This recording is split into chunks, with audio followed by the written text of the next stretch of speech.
Every major outlet, every policy analyst, every talking head on cable television is watching the Strait of Hormuz. They are watching the Red Sea. They are watching the Eastern Mediterranean. And while they are watching those theaters, something is happening 11,000 kilometers to the east that is, in the judgment of several senior analysts whose work I have been reviewing over the past 72 hours, more strategically significant than anything happening in any of those places.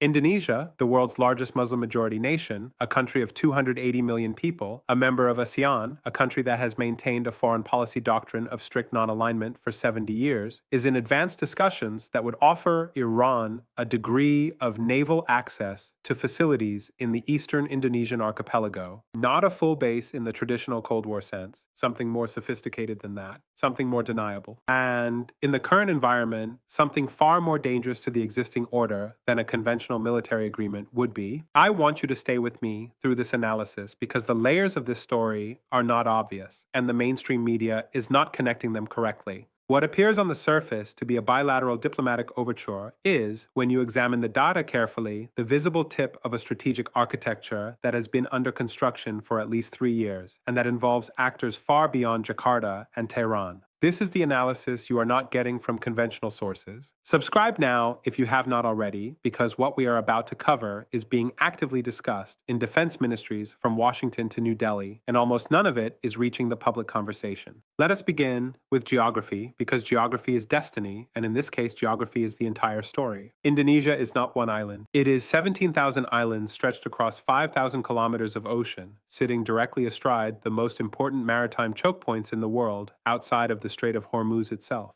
The Strait of Malacca, through which approximately 80% of China's energy imports pass, runs along Indonesia's northwestern coast. The Lombok Strait, the Sunda Strait, the Makassar Strait, every one of these passages is Indonesian territorial water or sits within Indonesia's exclusive economic zone. Now hold that geography in your mind because I am going to come back to it. Iran, simultaneously, has spent the last 4 years executing what its own strategic documents describe as a policy of strategic depth expansion. This is not speculation. This language appears in analysis published by the International Institute for Strategic Studies in London and has been referenced in reporting by both Reuters and the Financial Times. The concept is straightforward. Iran, understanding that its geographic position in the Persian Gulf makes it permanently vulnerable to Western naval pressure, has been systematically cultivating relationships, access arrangements, and what one American defense analyst writing in War on the Rocks described as pre-positioned strategic equities across a belt of nations stretching from the Mediterranean to the Pacific. The question has always been, how far east does that belt extend? The answer, based on what we now know, is further than anyone in Washington was prepared to admit publicly. Subscribe if you are watching this and realizing that you are not getting this level of geographic and strategic context from any other source, because what comes next changes the picture entirely. Announcement number 1, the Madura facility discussions and what they actually represent. The northeastern coast of Java, and specifically the area around the island of Madura and extending toward the Kangean archipelago, has been the subject of quiet infrastructure investment for the past 36 months. Indonesian state shipping company Pelindo has expanded 2 mid-tier port facilities in this region. The official justification is domestic logistics and regional fishing industry support. That justification is not false. It is simply incomplete. According to reporting by Defense Security Asia, which has been tracking Indonesian naval procurement and infrastructure development since 2022, and confirmed through separate analysis published by the Australian Strategic Policy Institute, the expanded facilities at 2 locations in this Eastern Java corridor have specifications that significantly exceed what domestic fishing and logistics operations would require.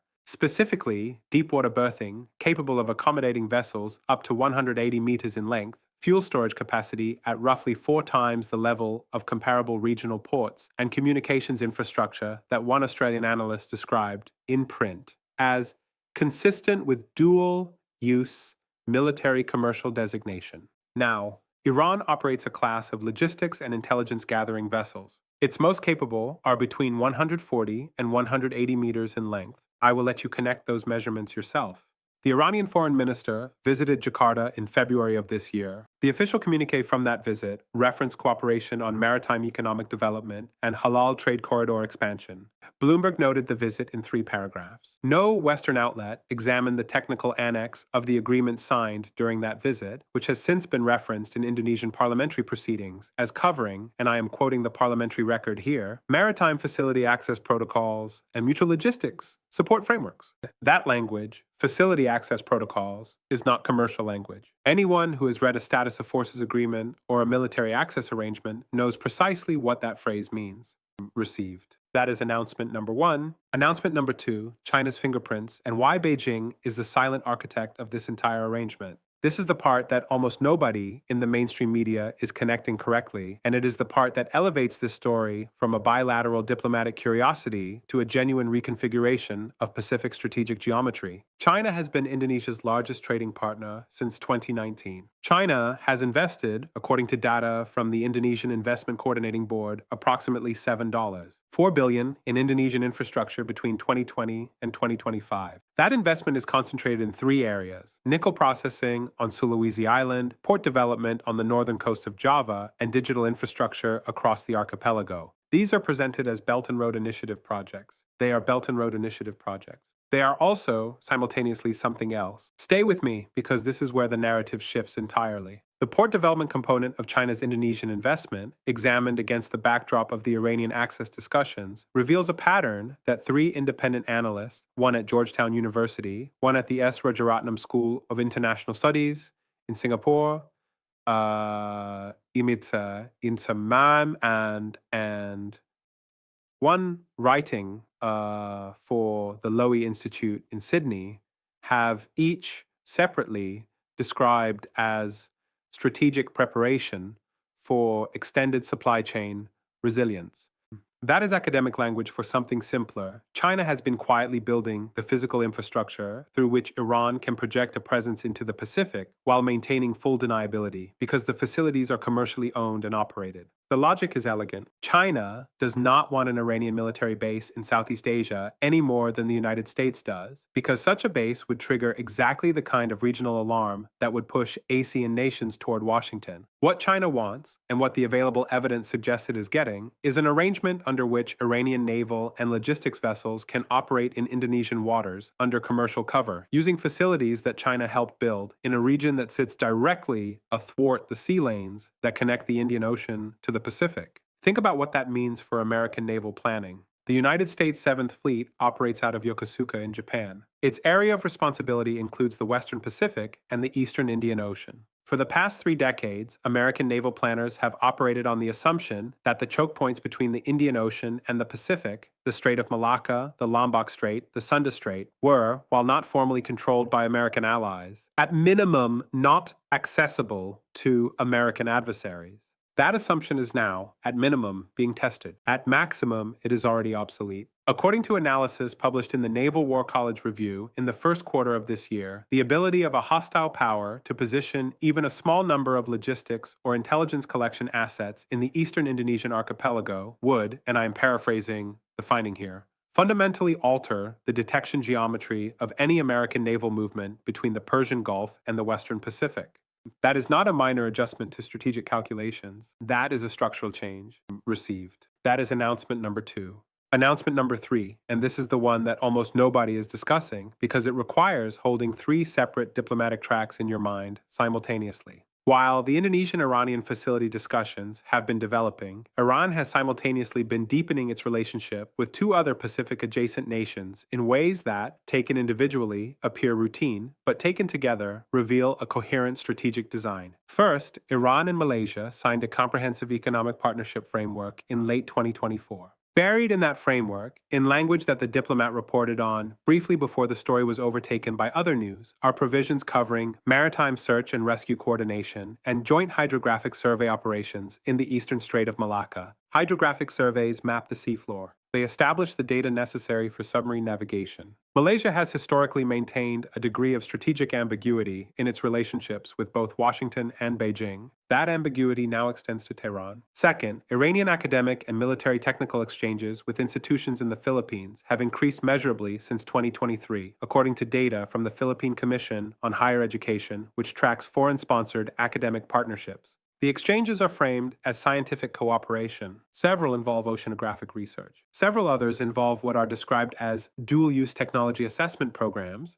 The Philippines, of course, sits at the eastern end of the South China Sea, directly adjacent to the Pacific. Connect these three tracks, Indonesia, Malaysia, the Philippines, and what emerges is not a series of isolated bilateral relationships. What emerges is a presence corridor, a string of access points, none individually decisive, all collectively transformative, stretching from the Strait of Malacca to the Western Pacific. A corridor that did not exist 5 years ago, and that, if the current trajectory continues, will be functionally consolidated within the next 3 to 5 years. The question worth asking is, who benefits? And the honest answer is, not just Iran. Received. That is announcement number 3. Now let us talk about what is really happening behind the headlines, because there are two stories playing out simultaneously, and the Western media is covering only one of them. The story they are covering is the one about Iranian aggression and regional destabilization. That story has genuine elements of truth. Iran's behavior in the Middle East has been destabilizing by any reasonable measure, and pretending otherwise would be dishonest. But the story they are not covering, the story that requires more than a 72-hour news cycle to understand, is the story about why Indonesia, a country with a foreign policy tradition of strict non-alignment, a founding member of the non-aligned movement,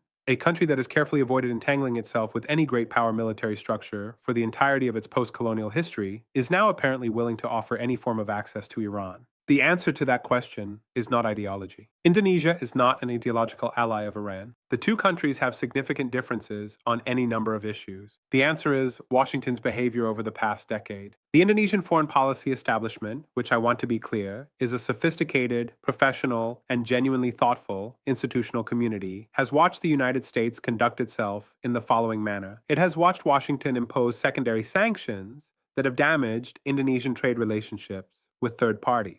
It has watched the United States conduct what Jakarta describes internally as coercive economic diplomacy in the context of Indonesian nickel export policy. It has watched Washington demand Indonesian cooperation on South China Sea freedom of navigation operations, while simultaneously providing what Indonesian officials have described in diplomatic cables that have been referenced in regional academic literature as inadequate security guarantees in return. And it has drawn conclusions. The Trump administration's response to learning of the Iranian-Indonesian discussions, and it has learned of them because the relevant intelligence has been circulating in Washington for at least 4 months, has been to dispatch 2 separate diplomatic delegations to Jakarta, both of which returned without the public commitments Washington sought. The administration subsequently described Indonesia's position as concerning in background briefings to selected journalists. This has not notably changed Indonesia's calculus. Think carefully about what this reveals.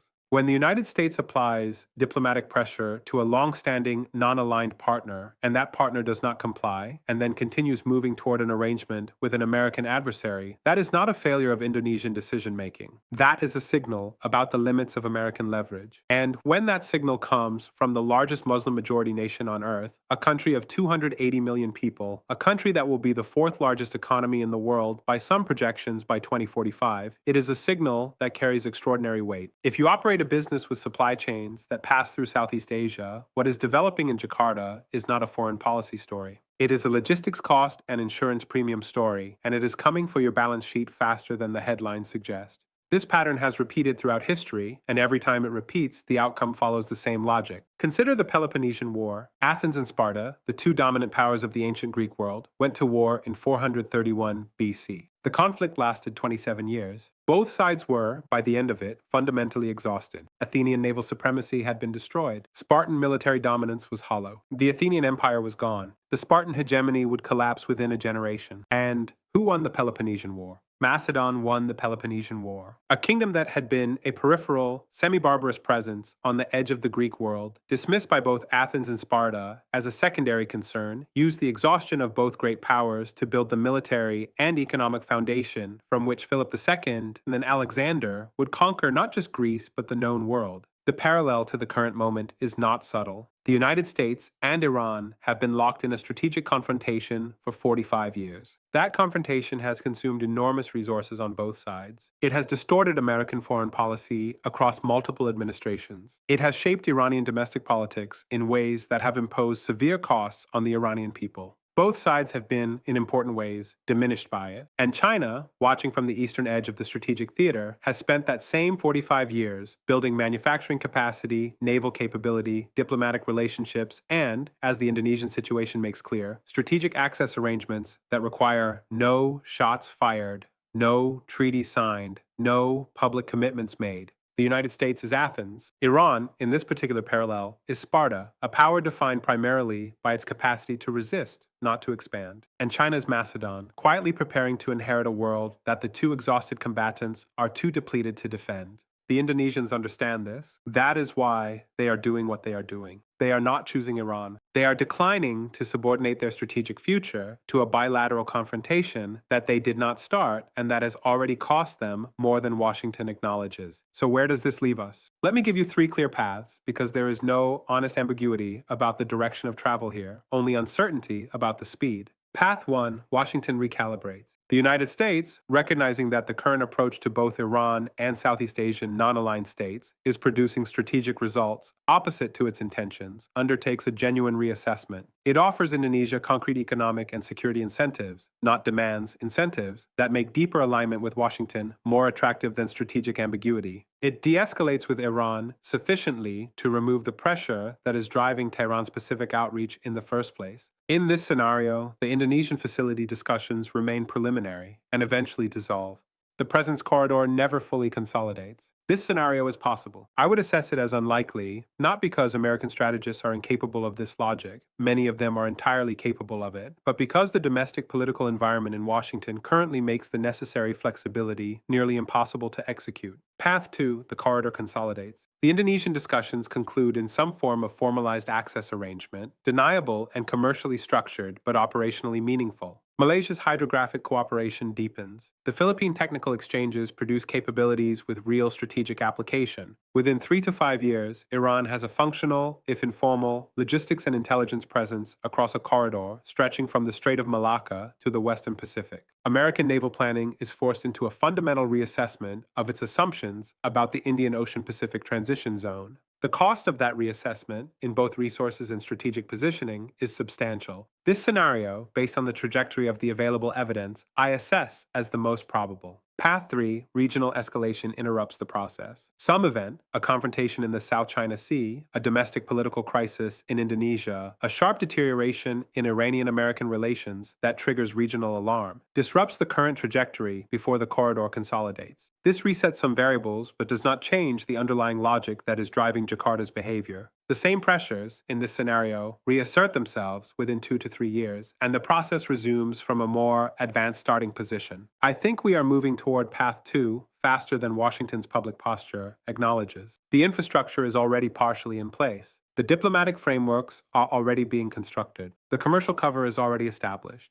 What remains is the political will in Jakarta to finalize arrangements that Indonesian planners have, the evidence suggests, already concluded are in their national interest. Watch 3 indicators over the coming months. Watch Indonesian Defense Ministry procurement announcements for any naval logistics contracts with Iranian or Chinese-affiliated firms. Watch the scheduling and composition of Iranian naval vessel movements in the Indian Ocean's eastern sector, specifically any vessels that transit the Lombok Strait rather than the Malacca Strait, which is the deeper water route and the one relevant to larger vessels. And watch the Asian foreign ministers' meetings for any shift in Indonesia's willingness to sign joint statements on Iran, because Jakarta's positioning in multilateral forums will tell you more about the state of the bilateral relationship than any official statement from either capital. Those indicators will give you a clearer picture of where this is actually heading than anything you will read in the mainstream coverage. Tell me in the comments what you think Washington's next move should be. Tell me whether you think Indonesia is making a rational strategic calculation or a dangerous gamble. Tell me which path you believe is most likely based on what you have seen in your own reading of this situation. The conversation in the comments on this channel is, frankly, often more sophisticated than what appears in major publications, and I read it carefully. We will keep tracking every development across this strategic corridor, from Jakarta to Kuala Lumpur to the Western Pacific approaches. That is what this analysis exists to do every single time we publish.